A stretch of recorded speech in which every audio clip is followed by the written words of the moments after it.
Are you working in a startup finance role and you're heading into the summer holidays? Maybe you're feeling a bit exhausted? Then this video is for you. Today, I wanted to talk about how you can prepare for a holiday, even if you're just a finance team of one. So if you are a finance team of one, this is a strategy I use to avoid burnout and keep the finance function running smoothly while I'm away. My name's Alysha Randall. I'm a fractional CFO and I also run Financial Leadership Fundamentals, which is a course to help new and aspiring CFOs within startups and scale-ups. I've also written a book on the same topic. So today I wanted to talk about how taking time off in a startup, particularly if you're the only person in finance, maybe you've got a bookkeeper, maybe you don't, it can feel like a luxury. But burnout really is real. I know a few people who have burnt out and it takes a lot of time to get back. So you really do need to take holidays. And you can't support your founder or lead a function if you're constantly firefighting and never stepping away. So the good news is, with a bit of preparation, you can take a proper break. You don't need a big team. You just need to be a bit smart about what you can keep running and what can wait. Personally, I find that if I don't take a holiday as relatively regularly, so my 4 weeks in the year, spaced out throughout the year, I really do feel it.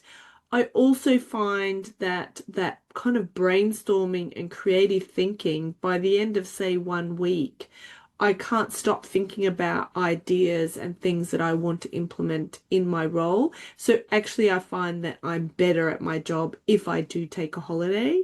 I know there are plenty of founders, particularly early stage, who don't because they are trying to get their baby off the ground, and that's fine. They're adults, that's what they want to do. But obviously, as a finance leader, you shouldn't be following suit. You should make sure that you'll take your breaks. So start with this. What absolutely must happen while you're away?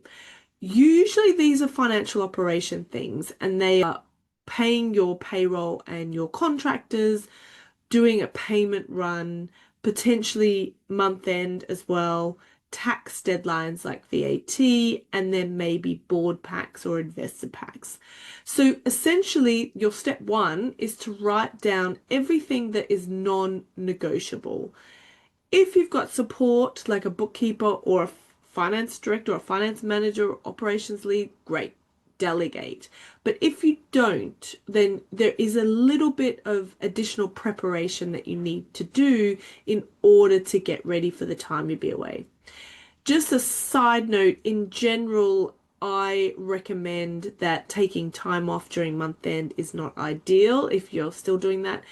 Similarly, if you have junior members of your team, I encourage them, unless of course they're needing to take time off to do their exams, for them to take time off during month end. It's just too difficult. So ideally you want to get your month end process to be as short and as slick as possible so that there is 1 week of month end each month and then 3 weeks where people can take a holiday if they want. So try and build that culture within the team.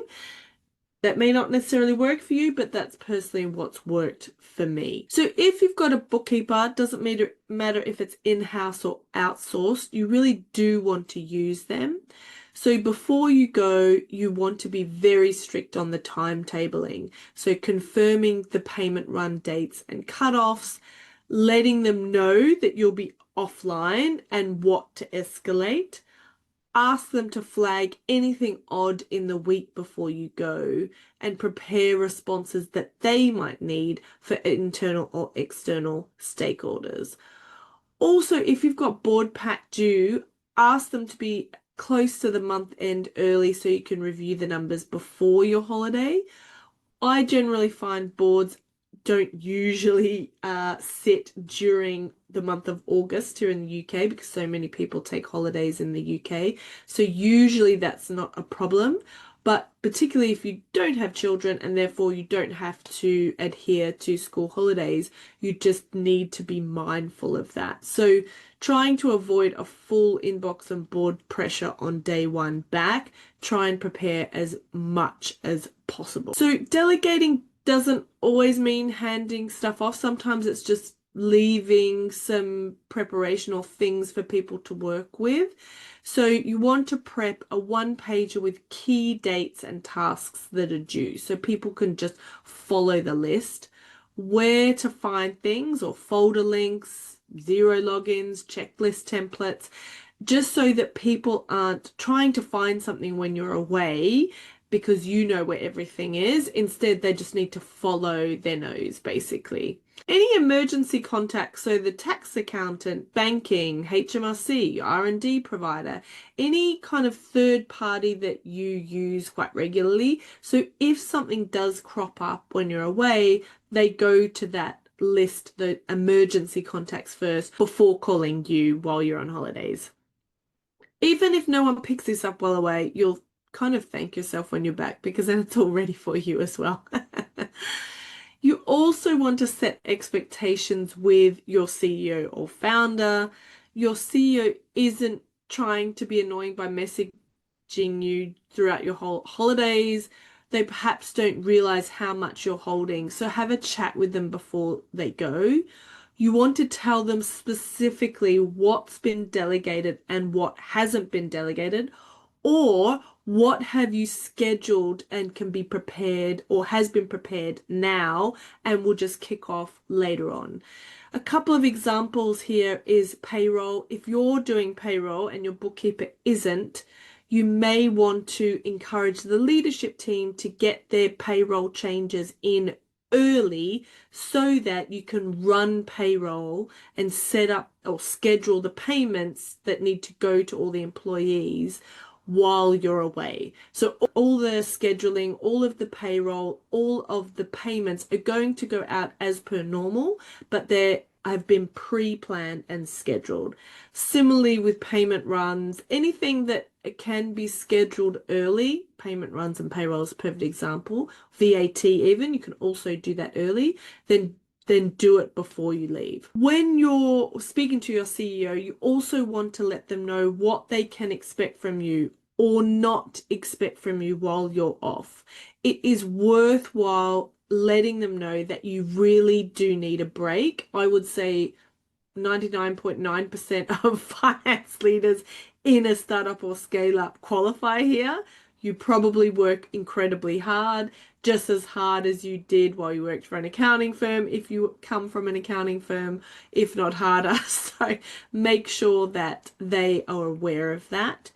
You also want to let them know what to do if something is urgent, but it's probably worthwhile defining what is urgent, because if you don't define what is urgent, then they may just call you all the time anyway, particularly if they're that type of founder, and you'll know what I mean. So if you have a quite frank discussion with them early doors, so maybe 2 weeks before you go on holidays, and then a reminder just before you go, so that they trust you, because these conversations really build trust.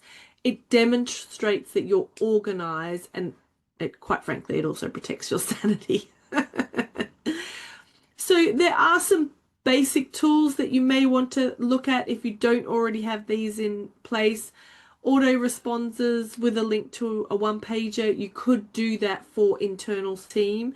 I know, for example, in Google, you can have different response depending on whether they're from your company or not, if that's relevant. Otherwise, you obviously would just have to have a regular one with a person that they can contact, ideally not yourself, if it needs to be dealt with quickly.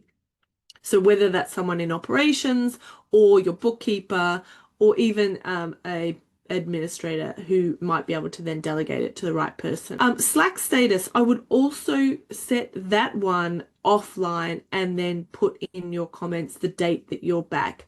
I often do a day after I'm actually going to be back. Same with my out of office response. So say, for example, you're planning to be back to the office on the 30th of August, I don't know if that's a weekend, just picking, I would then say I'm not going to be back until the 31st of August.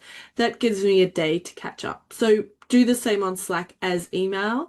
If you don't update your Slack status, people won't know and they will probably try and hassle you, and they don't understand why you're not responding to them within a few hours. So put the fact that you're on holidays and write down which date you're going to be back. As I mentioned, pre-schedule invoice, payment runs, payroll runs, VAT runs, anything that you own that can be pre-scheduled, do as much as you can. A Notion or Google Doc checklist that others can follow. So again, it's best to just make it easy as possible for other people, and you can use this checklist for every month going forward. So you don't really need some fancy automation, you just need to make sure that your absence is manageable. So if you're overwhelmed in finance team of one, this prep work will give you back some headspace. But not only that, it also shows leadership. So this kind of planning and making sure everything is smooth is a real leadership quality. So it proves that you can run a function and not just react to problems and constantly firefighting. Because ideally, becoming a confident, trusted finance leader in a startup, it's not about working 24/7.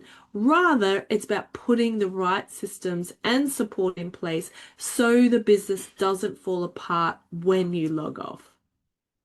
If you want to become a confident and skilled finance leader in a startup in the next 12 months, then your plan is to firstly subscribe to this channel for weekly videos. I usually drop these on a Thursday. You also want to grab a copy of the Financial Leadership Fundamentals book, How to Become a CFO in a Startup or Scale-Up. I'll leave a link to this below. And you also may want to consider the FLF course, where we teach you how to lead, delegate, and scale without burnout, including Q&A sessions. Thanks so much for watching, and I'll see you next week. Cheers.